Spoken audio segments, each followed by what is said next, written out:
मैं गई हूँ अरबी के पत्ते लेने। बरसात में बहुत झाड़ी होती है, सांप सूप का बॉर्डर होता है और मुझे मिल गए हैं अरबी के पत्ते। अब साफ़ करते हैं अरबी के पत्तों के ऊपर के रेशे को। तो हमें इस तरह से इसके जो हैं रेशे निकाल के अलग करने हैं, ये बहुत ज़रूरी है। और इसी तरह से मैं सभी पत्तों के रेशे निकाल के नीचे की तरफ से उसको साफ़ कर लेंगे, तब वो हम वॉश करेंगे इसे।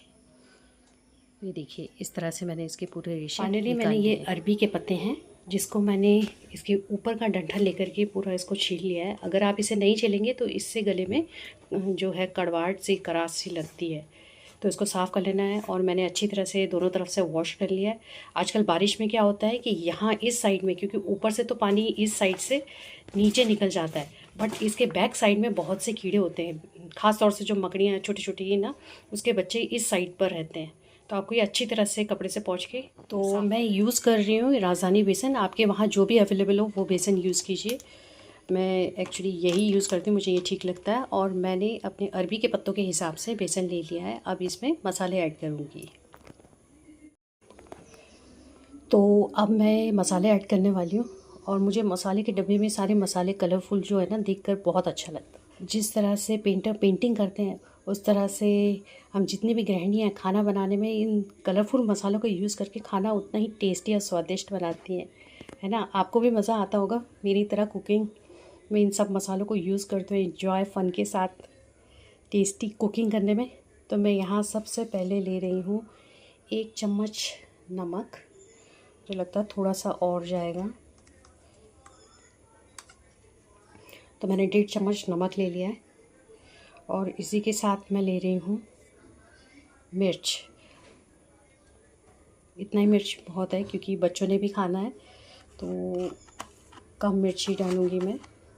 उसके साथ मैं डाल रही हूँ धनिया। और अब मैं डालूँगी हल्दी। और अब जाएगा अजवाइन, ठीक है।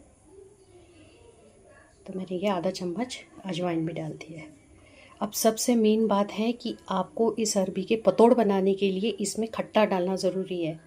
तो आपको नींबू का इस्तेमाल, आमचूर का इस्तेमाल ये करना पड़ेगा, नहीं तो ये गले में है जो आपको करासी लगेगी, ठीक है।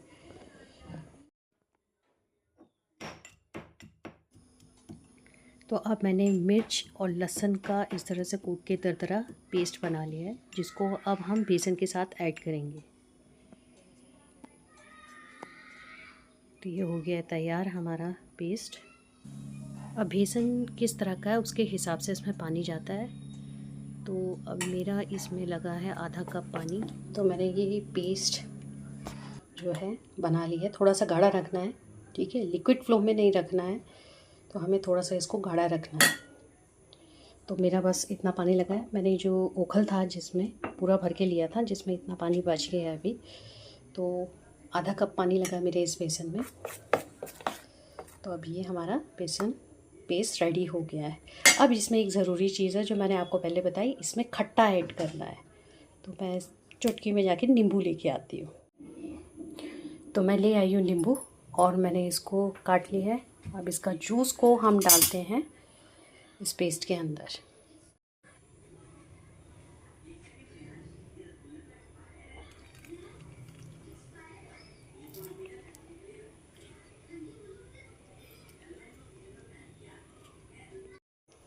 तो ये नींबू जो है, आप देख रहे हैं, नींबू डाल दिया है मैंने, पूरा एक नींबू डाल दिया मैंने। इसको मिक्स कर लेते हैं।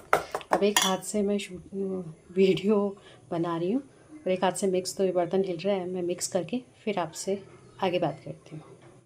उसी के साथ आप इन अरबी के पत्तों पर, ये अरबी के पत्तों पर पेस्ट करने जाएं उससे पहले जो है, आप क्या है, एक स्टीमर रेडी कर लीजिए जिसमें आपको पतोड़ को स्टीम दे करके पकाना है। तो मैंने ये रेडी कर लिया है। मेरे पास एक बड़ी पतीला है, उसी पे जिसमें वेजिटेबल वॉश करते हैं करके स्टीमर रेडी कर लिया।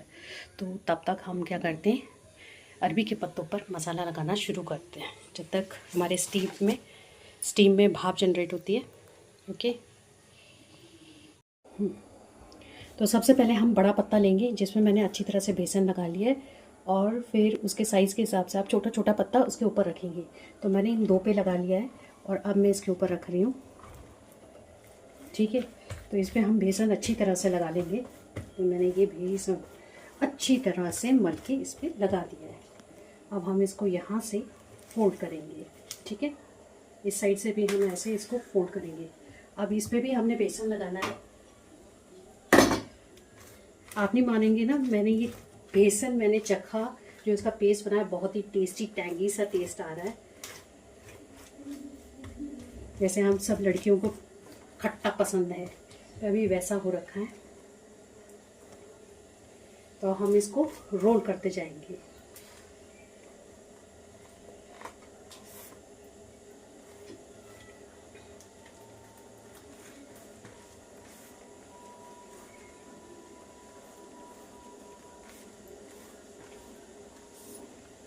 और ये हमारा इस तरह से ये पतोड़ एक रोल तैयार हो गया।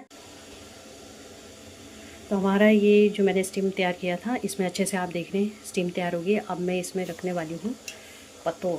तो ये बहुत गर्म है, तो मैंने ये पतोड़ इसके अंदर रख दिए हैं।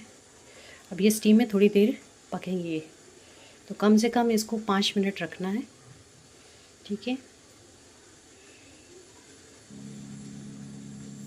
अब मैंने इसको 5 मिनट और पकाया, यानी कि 10 मिनट पका लिया है। और जब ये पक जाएगा तो हमारा कलर डार्क भाप में पक गया है। अब इसको थोड़ा सा ठंडा होने देंगे और उसके बाद फिर हम इसको शैलो फ्राई करेंगे।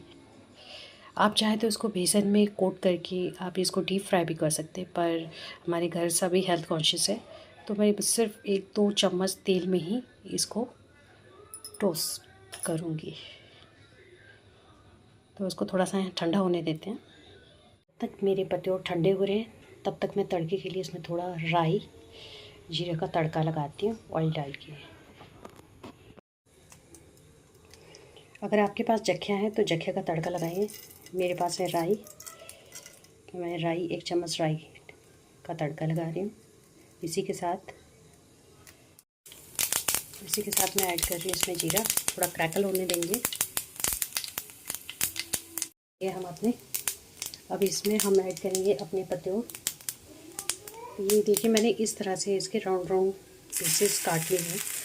मैं इनको थोड़ा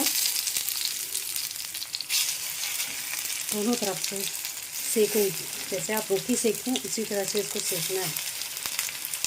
आप चाहे तो इसके पकौड़े बना सकते हैं, आप बेसन में लपेट के इसको डीप फ्राई कर सकते हैं।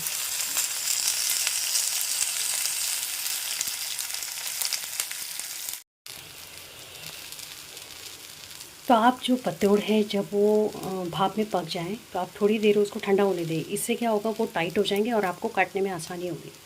तो अब ये ठंडे हो गए थे, तो मैंने इनको क्या है, आपने देखा ये राउंड शेप में मैंने काट लिया। अब इसको दोनों तरफ से मैं टॉस करके सेकूँगी, इनको करारे से बनाऊँगी, क्रिस्पी से। ओके,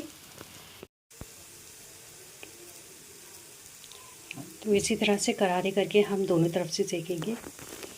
और कुछ तो मैंने अलग निकाल लिया क्योंकि ज़्यादा हो रहा था, तो एक साथ क्रिस्पी नहीं होंगे।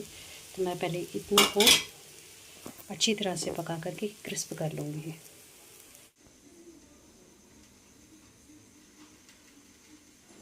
तो ये हो गए मेरे पतोड़ रेडी। कैसे लग रहा है आपको? मेरी रेसिपी पसंद आती है तो लाइक और सब्सक्राइब एंड शेयर ज़रूर कीजिए।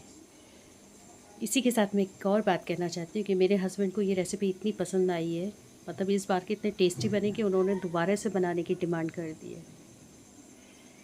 तो